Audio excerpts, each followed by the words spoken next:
విశాఖ భారీ వర్షాలకు ముంబై నీట మునిగింది. నీళ్లు తప్ప ఏమీ కనిపించడం లేదు. పరిస్థితిని సమీక్షించేందుకు ముంబై మేయర్ రీతూ తావ్డే క్షేత్రస్థాయి పర్యటనకు వెళ్లారు.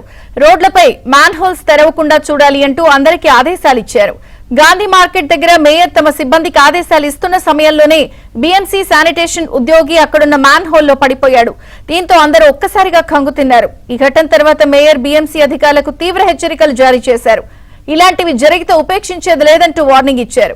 అయితే రాజకీయ ప్రయోజనాల కోసం, పార్టీల నిధుల కోసం అధికార పక్షం ముంబైను బాగు చేయకుండా నీట ముంచింది అని శివసేన ఉద్దవ్ ఠాక్రే వర్గం విమర్శలు గుప్పించింది.